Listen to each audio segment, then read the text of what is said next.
Today is September 5th, 2025, and this is William Michael, headmaster of the Classical Liberal Arts Academy. As I continue through this journey as a Catholic convert, first of all, and secondly, as a Catholic father and husband, and thirdly, as a Catholic schoolmaster, I continue to learn what the problems are in modern Christian culture, and I continue to think through what the necessary solutions are. And obviously, in the Classical Liberal Arts Academy, I've been working for almost 20 years to develop a solution for education.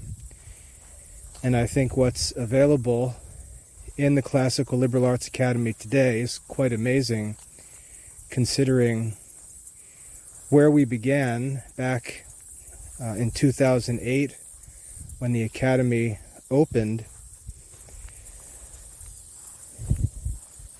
and what the program costs today.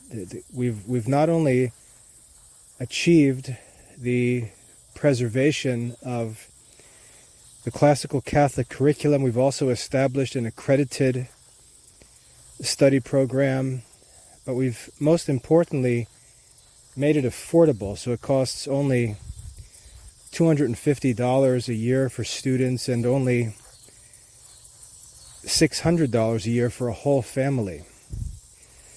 So I think we've succeeded in laying the framework for the restoration of quality education and intellectual culture moving forward.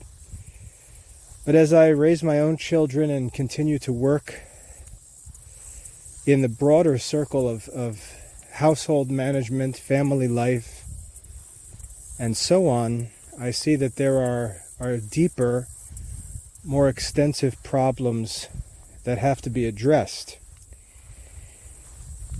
And I think that Christian parents often think that they're much further along in terms of living a faithful Christian life than they really are.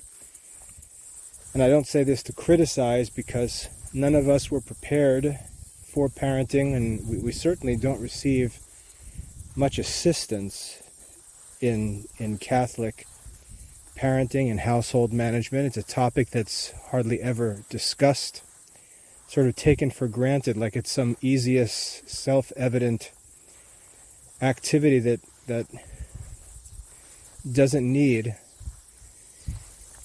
any assistance, which is pretty crazy. But with my own kids, when I was a young father, I felt that my duty was to prevent my children from being influenced by anti-Christian, worldly institutions, customs, activities, and so on. But as time went on and my children grew, I unfortunately realized by that experience that much more was needed than a negative approach to parenting, almost like an Old Testament approach to religious life, saying you shall not do this, you shall not do this, you shall not do this, this negative religious culture. Because what I found was, as my kids got older, there wasn't a positive culture to recommend to them.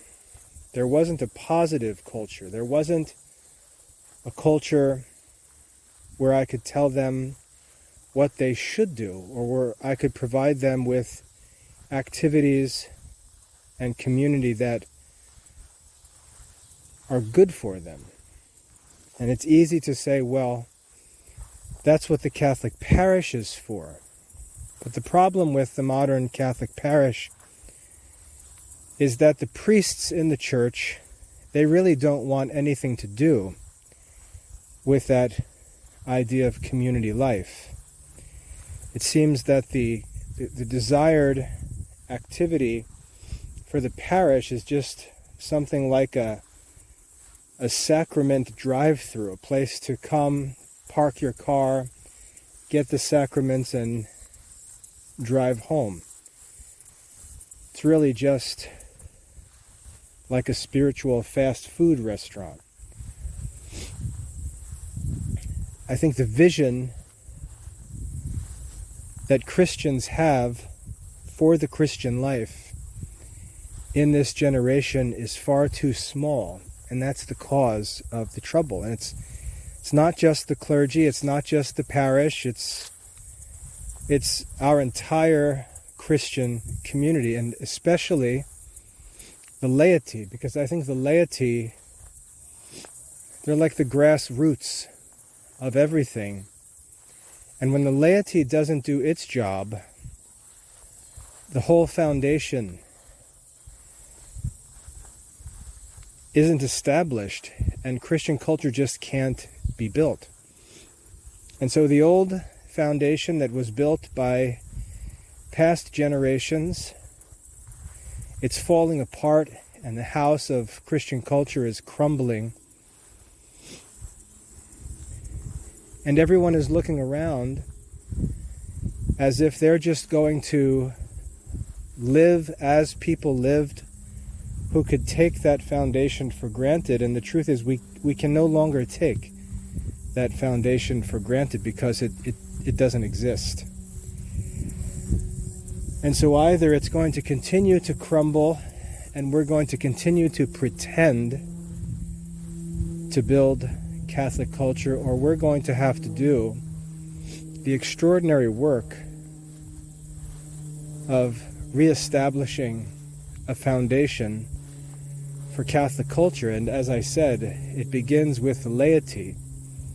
Because when that foundation is restored and when Catholic culture is rebuilt, the clergy is largely going to be doing the same thing they're doing now. They really aren't the problem. The problem is the lay culture, which is almost non-existent. Now, in our society, we see all kinds of red flags that show us what's wrong. The most significant red flag is abortion. And I don't think abortion should concern us because parents are choosing to kill their unborn children, as terrible as that is. That's not the actual problem.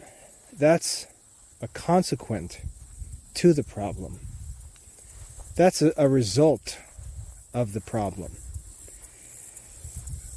Because in past generations, in past centuries, all through history, men and women longed to have children. Longed to have children. We see examples in the scriptures of women suffering terribly because their wombs were closed and they were barren and couldn't bear a child. We see women begging God for the opportunity to conceive and bear a child. The whole history of the Abrahamic covenant is a story about a man trying to have a family. This is a fundamental human need and desire. And yet we look at modern society and we find fruitful women, fruitful men conspiring to undo successful conceptions, seeking to kill rather than multiply their offspring. And we look at that and we say, what is this deranged modern culture doing? Why are people doing this? It's not natural. It really doesn't make any sense. And then we can talk about regret people have after they do these things, because no one really wants to do them. They feel like they have no other option. And I think that excuse that's given is sincere. I think they really feel like they just can't even think of how they could bring a child into their lives as they are. And the problem is deeper in their lives. There's no Christian culture, no culture of life. We can complain about the culture of death, but preventing abortion is not a positive culture of life. There's no positive culture of life. And I think that's the real problem. And again, I think it belongs to the laity to solve this problem. And if we look around, I know when I look around and I think about the complaints that parents have, complaining about their children's behavior, complaining about modern society, complaining about the internet and video games and social media and all these different modern problems, there's one thread that unites them all. There's one thread that runs through all of them, and it's idleness. I don't think kids want to play video games. I don't think kids want to sit on social media. I don't think kids want to sit and surf through the internet. I think the kids would all love to do better things. I think they'd love to be outdoors. I think they'd love to exercise. I think they would love to have a vibrant religious life as Christians in the world. I think they would love to have good education. I think they would love to argue and discuss all of the controversial subjects appropriate for a good education. I think they would love to enjoy the outdoors, the natural world. There's so much to do, so many enjoyable things. I think they would love to engage in the arts and in even athletics and in military careers and religious vocations, on and on and on. So many exciting things to do. But the problem is that those things are all out of their reach. They don't have access to them. They don't have access to them. And this culture of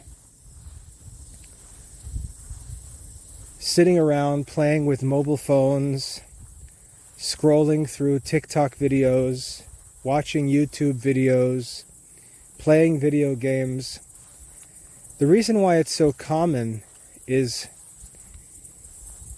it's been made easily accessible.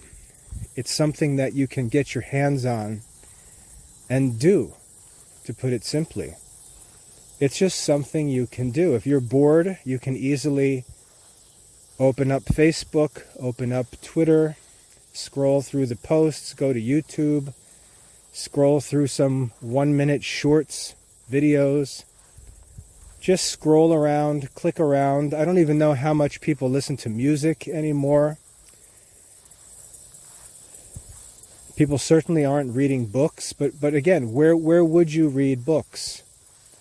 I think what people are doing is making use of things that are accessible, because better things are more difficult to access. And in many cases, they're not accessible at all. They're not organized. They're not made available in the way that these other resources are made available. The people behind these resources we complain about, they're very cunning. They're very good at what they do. They're very smart, very diligent.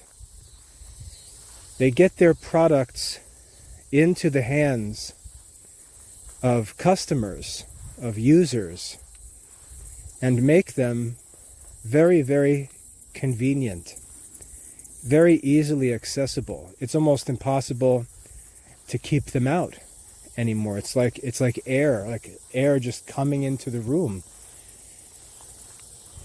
And we try to prevent our children and ourselves from breathing it, and before we know it, it's too late. Like stories from the world wars where different chemical weapons began to be used, and there are stories of soldiers who would be present in an area, and all of a sudden the soldiers would realize that there's a funny smell in the air. And when you realized you smell something, it was too late. It was a poisonous gas. You had already breathed it. And you were either going to die or be severely handicapped by it. It's very difficult to control these modern resources because they're very accessible. And the good resources, things that we would say make for a good Christian culture, there's little to no effort to make them either similarly or even more easily accessible for our children. And then there's other human needs and concerns. As I said, I don't believe that kids want to do these things. I think that for the most part, they don't have a better alternative. And I've found in my experience as a father this to be true, because my kids show me that they're not interested in those things when I give them opportunities to do better things, when I make better things accessible for them.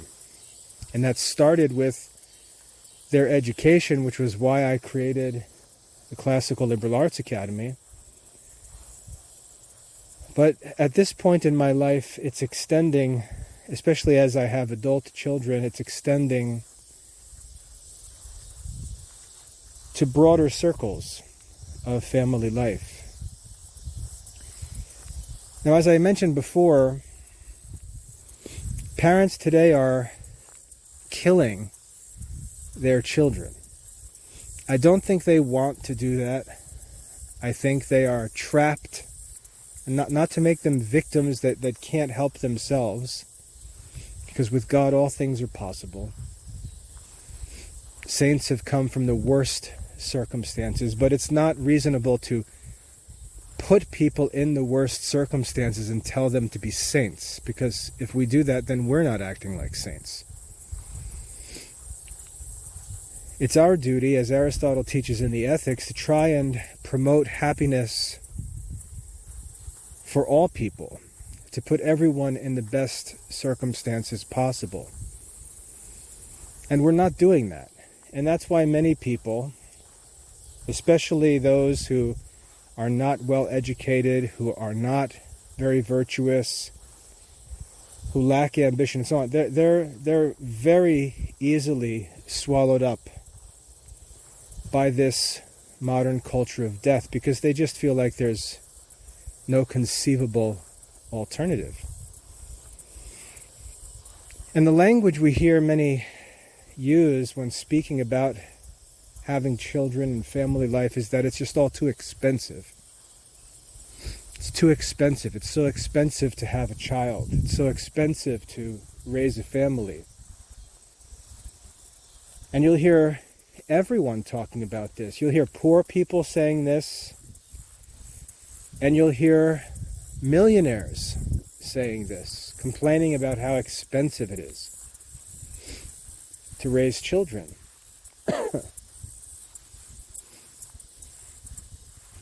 Now, one of the problems is that this is really not true. It's not absolutely true that having and raising children is expensive. And we should say, what do we mean by this phrase, it's expensive? Because it's an unclear phrase. If I told you that buying a purebred Jersey dairy cow could cost you $2,000, $3,000, you might say, wow, that's expensive. And if I told you you could buy a used car, maybe a BMW with 200,000 miles on it, and you could get it for only $2,000 or $3,000, you might say, wow, that's a good deal. It would be the same amount of money for the cow and for the car. But for some reason you value the car and consider it a good deal, and you don't value the cow and consider that to be expensive. But when we start talking about how you might use the car and the cow, all of a sudden we realize that prices and costs of things really are relative to what we do with them. If I told you that the cow, after you spent $2,000, $2,500 to buy that cow, if it was bred, you can buy a bred cow, you could bring it home if you had some land and it would bear a calf, God willing. And once that calf was born, you could milk it and get 2, 3, 4 gallons per day of milk for 9 or 10 months.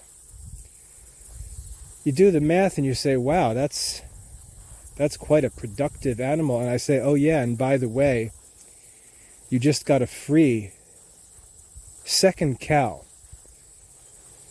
So now you take the cost of one cow, divide it by 2, and the cost is really only $1,500 per cow. And you say, wow, that's much more affordable. So you see that this whole concept of something being called expensive is relative to its use, to its management. And a better way to look at things, and let's just talk about children as commodities for the sake of this discussion, because, as I said, they're often criticized as being too expensive. What we see is that calling something expensive doesn't make much sense absolutely, but it only makes sense relatively. And what we're really thinking about is, in business, what's called return on investment, ROI. Parents are looking at children and all they see are costs. All they see are expenses. They immediately start and they think, well, my wife gets pregnant and then she can't work, so we lose her income. Well, that's a huge cost right off the bat. And then pregnancy and doctor's visits and then labor and delivery in the hospital. You know, we're talking tens, maybe hundreds of thousands of dollars lost already from this child.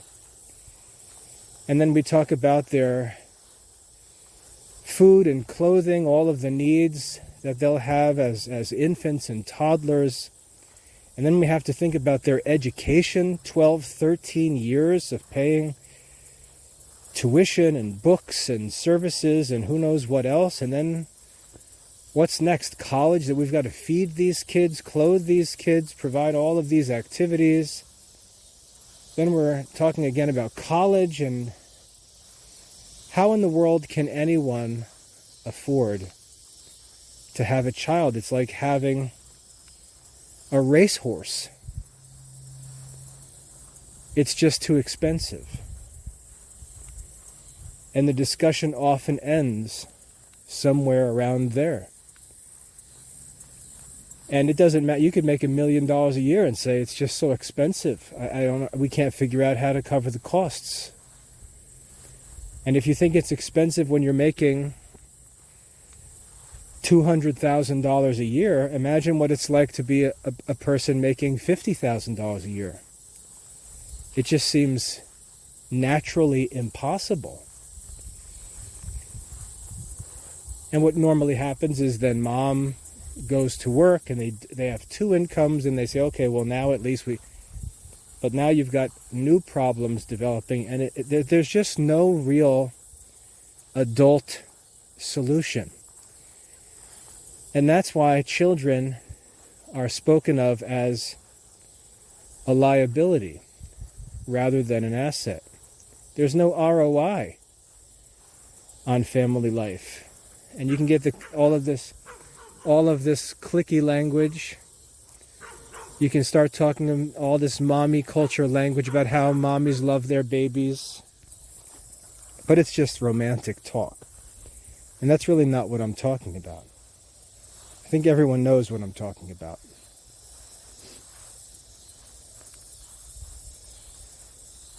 But this concept of something being expensive relates to its use, its management, its outcomes, and so on. And I think that Christians today are just as lost as non-Christians.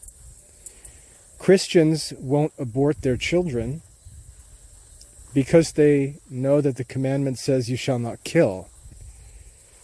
So again, it's another negative commandment. It's another part of this thou shalt not culture. It's not a culture of life.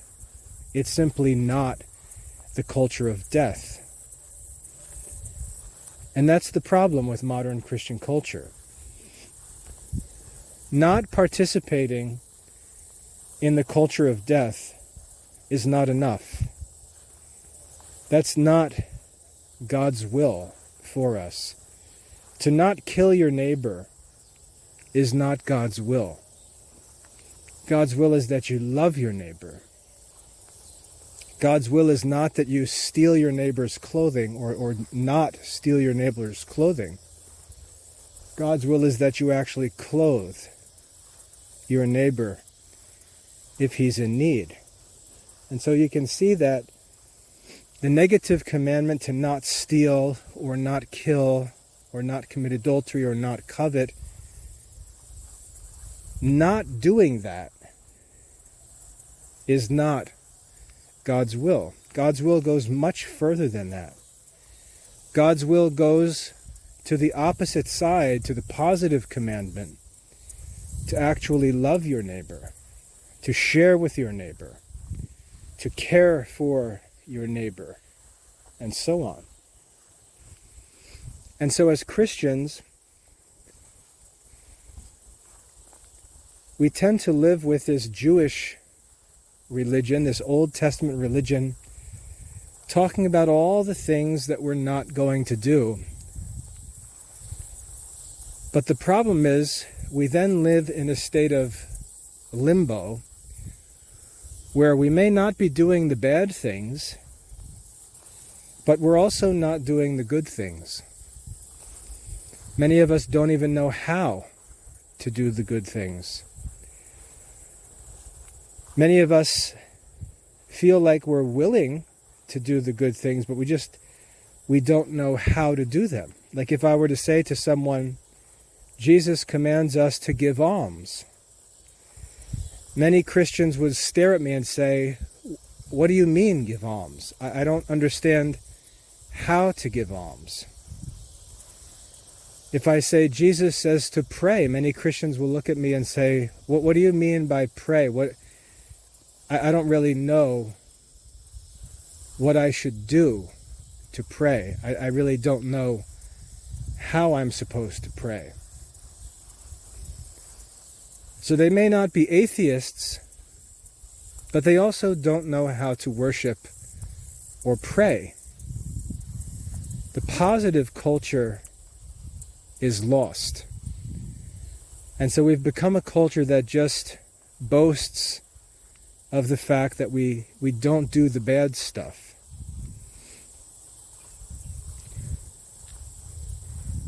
But we're not a culture that does the good stuff. And so we're raising children. We're raising children in this sort of limbo lifestyle where we know what we're not supposed to do. And we talk about that and we work to avoid doing the things we're not supposed to do. But we don't know what we are supposed to do. And we really don't have a culture established that makes the good things accessible.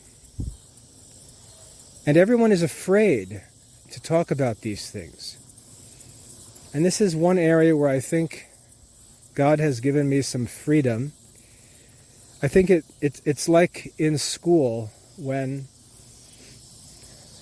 a teacher wants to have a helpful discussion for a writing assignment.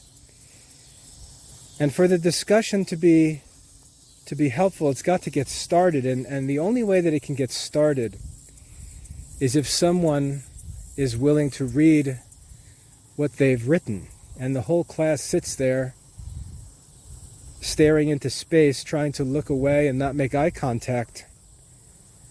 And you just see that culture right there, that is modern Christian culture. Did the students do the assignment? Yes, they did the assignment. But the purpose of the assignment was not to simply have written something. The purpose of the assignment was to actually become better writers. And the way that we're going to become better writers is now to share and discuss our writing. And so we don't avoid the assignment. We don't disobey the instruction to write the essay. But we also don't fulfill the end of the activity. We don't do the positive. And it takes someone with some courage and with a good will who desires to do the positive to volunteer and say, I'll read mine, and go ahead, make himself vulnerable, and read what he's written. And then usually once that person has done it, if what he has written is not very good, all the other kids in the class suddenly become critics, and they whisper to each other or they joke together. And again, that is modern Christian culture.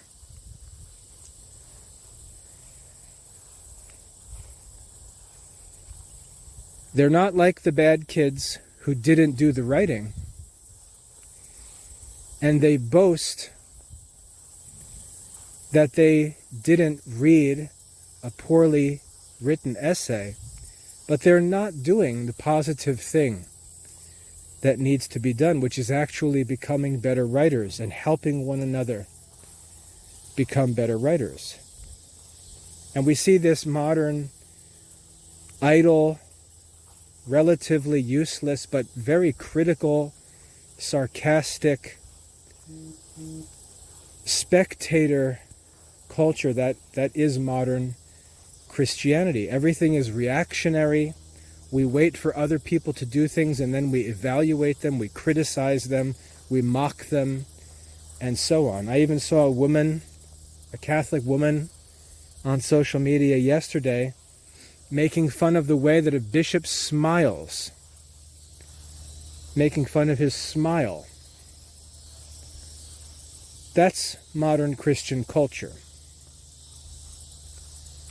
The kids who are sitting there in the class with their homework done, afraid to share what they've written, while giggling at what the volunteer reads that he has written.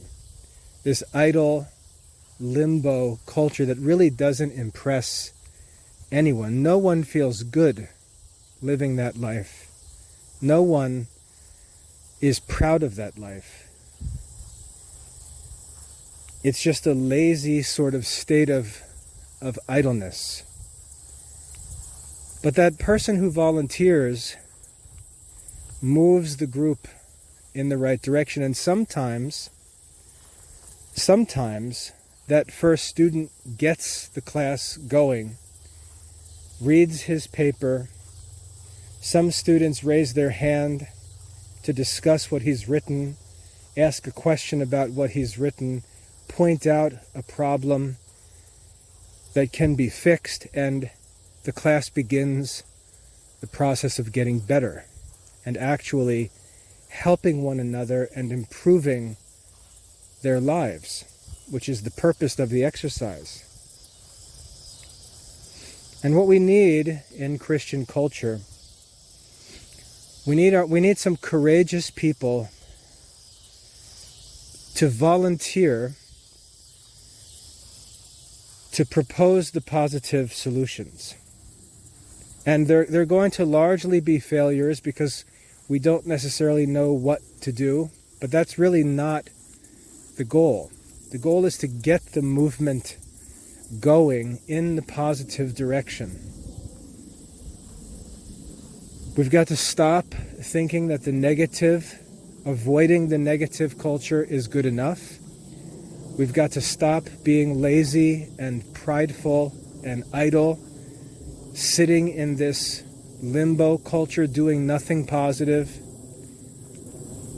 And we've got to be willing to take a risk, make ourselves vulnerable, and do the positive. As I said before, in the Classical Liberal Arts Academy, I've done this with respect to education. I took the risk. I stepped out, made myself vulnerable, bore the brunt of all of the criticism and nastiness, but thanks be to God, overcame that. And now the CLAA is running on all cylinders. I mean, it's just thriving and growing and getting better and better by the week.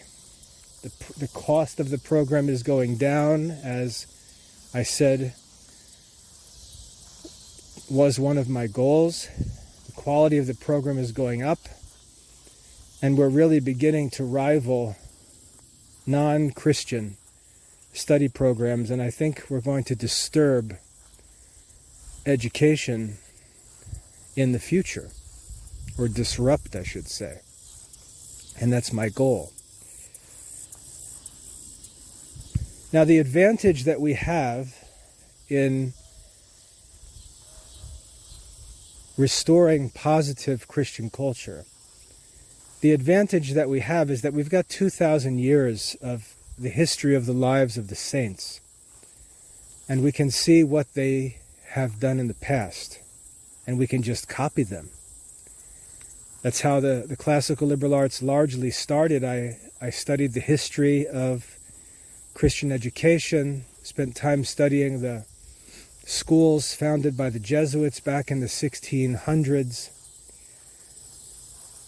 did the research and learned all about the classical liberal arts, scholastic philosophy, and so on,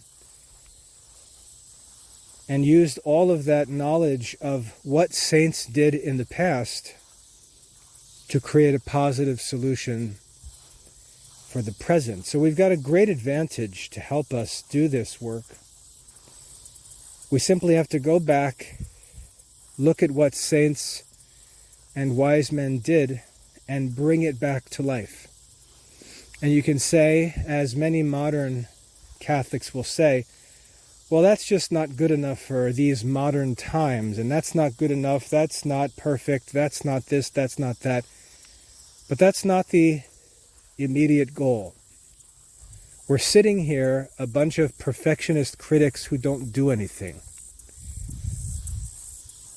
And what we need is at least some positive traction to get started. We can improve things, which, by the way, is pretty arrogant to think that the saints were just stupid and their works were irrelevant. And sit here spitefully doing nothing because we think that things done in the past aren't perfectly suited to modern contexts, rather than preserving them and making prudent, incremental improvements as needed. For example, I restored the classical liberal arts curriculum, which is ancient, but I also added to it the modern school curriculum, and I added to it modern accreditation, and now we have something better. But it started with restoring what had been in place in the past. We should at least start where things left off, and then work to make incremental improvements. And so in every area of life, we can see these great gaps, these voids where no positive work, no positive activity, no positive culture can be found, and we use it as an excuse to not do anything. And we've got to learn as Christians to not just go and do whatever we want, because we could be totally wrong in what we think. So it's not to be spiteful, not to be arrogant, but to realize that the saints probably faced similar challenges, especially early in church history, and they probably came up with positive solutions. They certainly did. A good example, we can see the Apostles' Creed, just a positive profession of faith. We can see the rule of St. Benedict, an attempt to make a positive rule of life. We're not just going to sit around saying you can't do this, you can't do that. I need someone to tell me what I should do, what I can do, what the right thing to do is. What should I wear? What should I eat? How should I live? How should I read the scriptures? How should I say my daily prayers? And St. Benedict, with his rule, is like the kid who raises his hand in class and said, "Here, I've written something. What does everyone think about this?" Was it the perfect final rule? No, and he admits that himself in the rule. But we see the humility and the goodwill of a saint to say, we have to have a positive practice.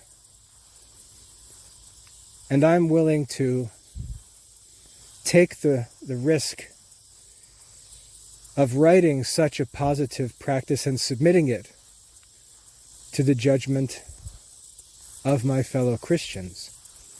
And that became a foundational document, a seminal work in church history, which has been incrementally improved upon through history in different circumstances. The rule of Benedict almost always starts as the foundation of the rule of future religious orders. They start there, or they start with the rule of St. Augustine, as the Dominicans do, and so on. And we need to stop this arrogant, reactionary, critical culture and think that that's Christianity, and realize that we've got to establish positive Christian culture. And this is why our families are struggling. This is why our children are struggling, because everyone knows what you shall not do. But we really don't have anything positive to do, and that's why we're left just doing nonsense, scrolling through social media posts, reading garbage, watching videos, and so on. Now, when it comes to household management, and remember I said that I really think this begins with the laity, I would go even further than that and say I think it begins with business. I think it begins with business. I think there is a radical problem with the Christian view of business in modern society. And I think I know what the problem is. Most people have been influenced by a number of different movements in recent centuries, but we've got this idea in our heads that Jesus says, "Do not store up treasure on earth, but rather store up treasure in heaven." And we've got this idea that St. Paul says the love of money is the root of all evil. And we set those verses as premises, and we leap to a conclusion that therefore our worldly work should be minimized. Our worldly work should be minimized because Jesus says, "Don't store up treasure on earth." And St. Paul says the love of money is the root of all evil. Therefore, work should be minimized. And we warn about the dangers of the so-called workaholic, the guy who's always working. And this has created a modern Christian culture that's unnatural. And men are left thinking that their desire to work, assuming they have a natural desire to work, many have, it's been so many generations now that many men don't even have a natural desire to work. But those who do have a natural desire to work, they're simply honest, just men who want to go into the world. They're skillful and they're savvy, and they see a very straight path in their life to go and get what they need to live well by honest means, by competition in the open market. And they want to go do it. And yet they're second-guessed by others, and they're criticized. And people complain that they're workaholics because they actually like to work. And so we now have the model of the good Christian father who is shown to be always at home, away from the home only as absolute necessity requires, sharing household chores with his wife, caring for the children as a nurse would in older generations. And we have this idea, he's such a good father. He's such a good father. What makes him a good father?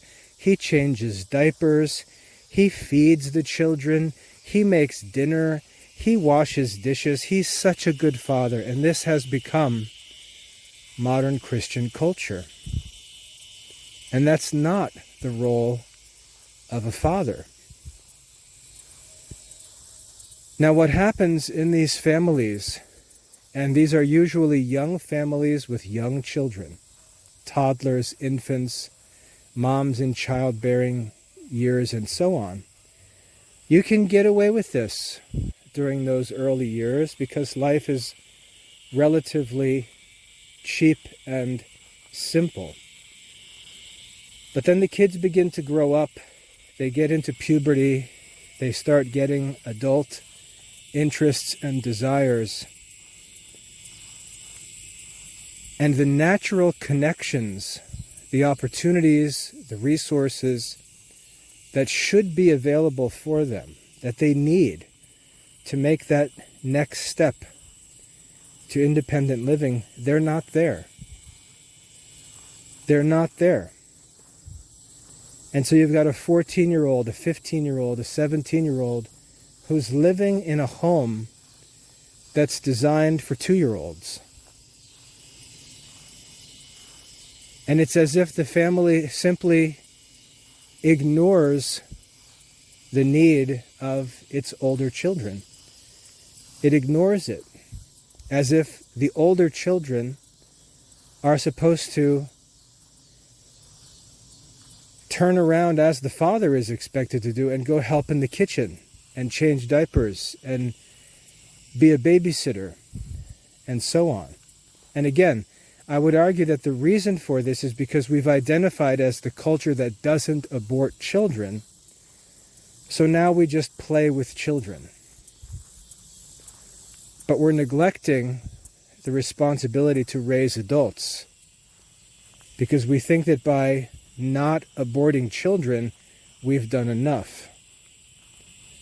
We're not the people who abort children. Look at our family. We have lots of kids, and we all sit around playing with the kids because we're pro-life.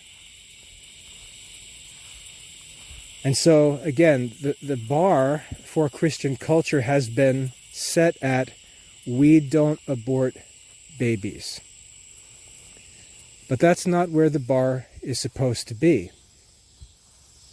The bar is supposed to be, we're a virtuous family that goes into the world as a lay family should, and we influence temporal affairs. We direct them according to God's will. And that's what Dad does. And when the kids get older and they're into their teens, they look up to a father who's doing in the world what they themselves need to do when they're adults in the world. The father has blazed the path. The father has connections. The father has resources. The father has wisdom and experience. And those children can grow up, go through puberty, start to gain their adult legs. And when they look to the next phase of their life, they've got a father who's fully engaged with that world that they're going to be moving into and can help them to move into it. That's the positive Christian culture. That's the positive Christian culture. Teenage son says, Dad, what do I need to do to go to college? Or what do I need to do to start a business? Or what do I need to do if I want to get married and provide for a family? And the father can say, here's everything I do. Here are the tools I use. Here are the people that I know. Here are the experts that I use. Here's the services. Here's the products. Here's the forms you need. Here's a spreadsheet that I use for this. Here's a software program I use for this. Here are tools that I use for this. Because the Father does all of the things that the Son is going to need to do. But I would go even further than that. Because it's not enough for the Father to simply check his own boxes. As I said, it's the duty of a virtuous person to also seek the happiness of others. The Father can't simply set his goals to be sufficient for his own individual needs. So let's say, for example, the father does the math and says for his family to be able to pay the mortgage, pay the utilities, taxes, insurance, grocery bill, all their necessary expenses, he's going to need to bring in $60,000 a year, whatever number. Pick a number. So he looks at the number he needs for his expenses, and he conceives a business plan that will be capable of bringing in that revenue. He says, I need to do work, I need to conceive of a plan to go and work to generate X number of dollars, because that's what our family needs to cover our expenses. In this generation, that would be almost heroic. But it's still not enough, because he has children. And those children do not simply need to be fed and clothed. They need to be raised and helped to become independent adults. And this is what I'd like to recommend. I'd like to raise my hand and be the volunteer who offers to share what I've written in my homework assignment here. I believe that Christian fathers need to go beyond that. And what they need to do when they think of a business plan, when they think of career plans for their family,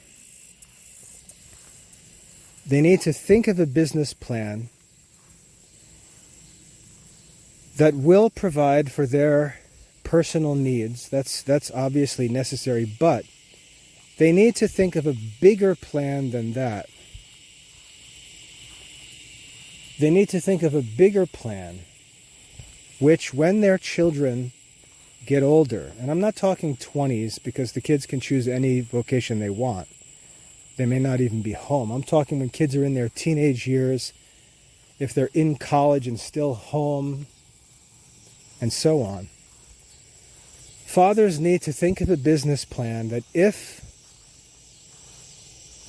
their children have a need when they get into their teens, and I'm talking, not even their teens, this could start when they're 11 and 12 years old, a business plan that would make sufficient income to be able to begin paying the children for work, and not just sort of random chores to give the kids money, but capital labor, if you know what capital labor is. Labor that actually builds assets that can generate new sources of income.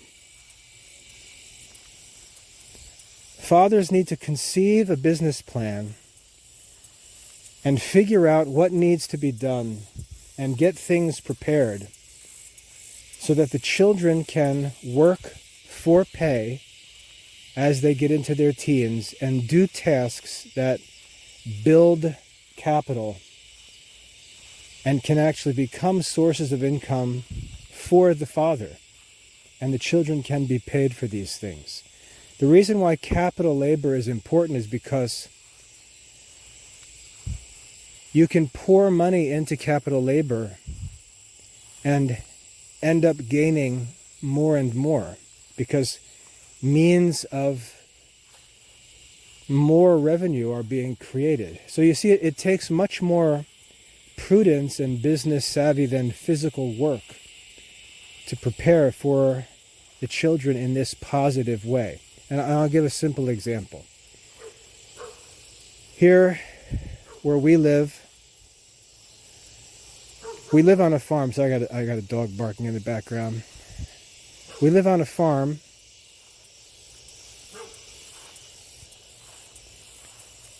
but I work in education. I could very easily lock myself in my office, devote myself to my educational work, figure out what I need to do to make the amount of money that I need, and live happily ever after as an individual. But I've got 10 kids, and so I'm constantly thinking beyond what I need to do of things that can be done, work that can be done, that I can pay my kids for, that keeps them constantly supplied with desirable activities, and also benefits me so that I can keep it all going. I don't set my limits at what I need.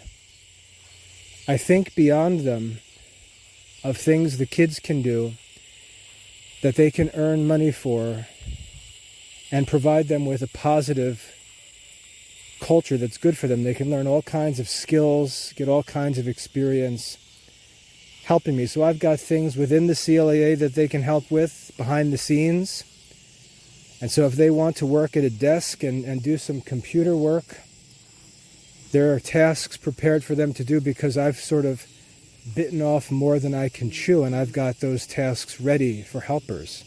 I'm not going to be able to do them myself, but I've got them prepared for, so that when a kid wants to do something, I've got things for him to do, and paid tasks. And then secondly, out on the farm, again, I don't need to grow food. I have plenty of money to purchase our family's food at the grocery store, but I've laid out the farm and prepared all of the farm property and prepared and maintained and laid out and organized gardens and orchards and pastures and maintained livestock so that if my children want to make some money, I've got endless lists of work,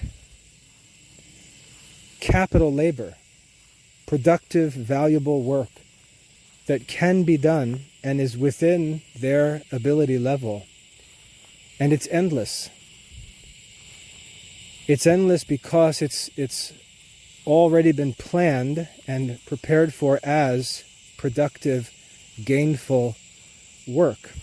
For example, my kids know that anytime they want, if they want to work, they can go till the back gardens. The tiller's there, there's gas in the gas can, gardens always need tilling.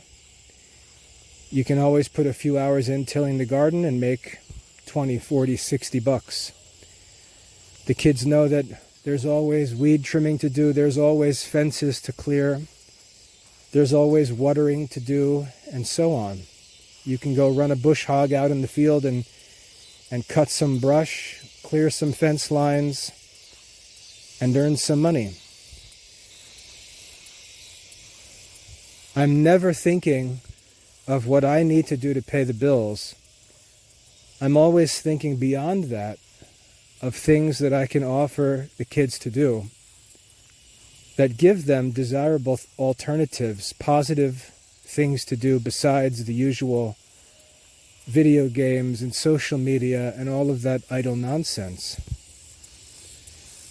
I don't yell at my kids to put the phones away or stop playing games. I don't give them the lecture, what are you going to do with your life? My kids harass me in my office. As soon as their studies are done each day with their mother around 4 o'clock, I've got kids in my office asking for work. And it actually gets annoying at times because I've got to think through tasks and seasons and what needs to be done when and how and whether all of the resources are in place and we've got fuel and the equipment is all maintained. I've got to stay on top of those things because I want to always say yes to the kids. Because that's how they're kept away from the idle culture. Not by being told no, but by being given better options. Because they would rather work to make 20, 50, 60 bucks. They would rather do that than sit on the couch playing Fortnite for 2 hours. They would rather go and do some good work and make money, and all of the virtuous culture is present by this simple, positive solution. Not only do I have teenage kids coming in asking me if there's work they can do today, I've also got kids coming back in saying, hey, Dad, come look at what I did. Come here, come look at this. Oh, there's this problem out here, these things, this. And now they're talking about their work, thinking about their work, getting better at useful skills, thinking about business, learning about how business works, learning about quality work, and so on. That's, I think, the positive culture that laymen need to create, and not only for ourselves, but if God allows us to do so even for others, to be able to create that sort of a source of opportunities to offer to other people's children as well. And we've benefited from that in the past. My kids have been called upon by neighbors to help them with different business. We've got an organic greenhouse business around the block that's employed a couple of my kids. We've got a farmer in a different direction that has a sawmill that he runs, and my sons have helped at the sawmill. Once the kids learn how to work, once they learn what it feels like to have control over things like their own money, and they know that if you want something, you don't go and ask your dad to buy you this or that, but you go ask your dad if there's any work you can do. You've got kids who are opportunistic, looking for work, optimistic. They're not liars. They don't steal. They ask for work. And they know that good men are happy and always looking for help with productive labor. But it's the responsibility of men to be thinking like that, to be thinking beyond their own needs, thinking of developing opportunities that go beyond what they have need of, that go beyond what they can do themselves, and just having things in place, having things ready, so that when someone does come along and say, hey, is there anything? Yeah, actually there's tons of things that you can do to help. And let me just say this to close. I got this idea as a father from the Gospels. I got this idea originally from reading the New Testament, reading Jesus' parables. There was one parable that I remember reading, and as I read it, I said to myself, man, I would love to be that guy. And it was the parable of the workers in the vineyard. And it says that a man who owned a vineyard went into the town and he saw men standing around idle. And he said to those men, why are you standing around idle? Go work in my vineyard. And the men went out and worked in the vineyard, and then he went back into the town and found more men standing around and said, why are you standing here idle? Go work in my vineyard. And the men went and worked in the vineyard, and he continued to do that throughout the day. And each time he went around, he brought another group of men back to the vineyard, but there was just endless work to do in the vineyard because he designed it to be so. He didn't maintain a vineyard that was just enough for his needs. He had a vineyard that could provide for the needs of many. And he could just go into town, see some men standing idle and say, hey, you guys interested in some work? You can go work in my vineyard. And he would pay them a full day's pay. And when I read that parable, I said, man, I would love to be a man like that. I would love to be a man who develops businesses and who plans and organizes works that would allow me to just offer to anyone who's idle or anyone who doesn't have something to do the opportunity to just say, hey, why don't you go work in my vineyard? There's no reason to stand around idle. There's plenty to do. And that's where I initially conceived this idea of the responsibility of a father to think beyond his own needs and create positive opportunities for work for others. And I think that as Christian men, in many different ways, in all of our own different fields of interest and work that we do, I think we all need to learn to think beyond our simple needs and prepare good works in advance for our kids. And as I say that, I think that's straight out of one of St. Paul's epistles. God has prepared good works in advance that we should walk in them. That's what providence is, foresight, preparation. We need to think beyond our needs and consider the needs of others, because as I tell my kids, it's much easier for me to make money than for you. I can conceive of work to be done and prepare things to do and then allow you to do them. It's much easier for me to do that than for me to send you into the world and say, go find a way to make some money. Go take some part-time job at a restaurant or a gas station or whatever.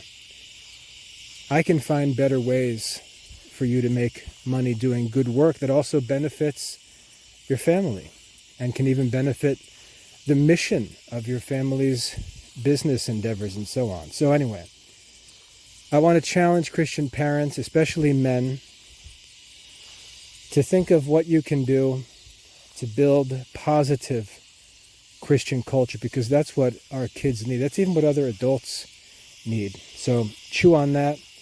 Let me know what you think. I want to end there. God bless.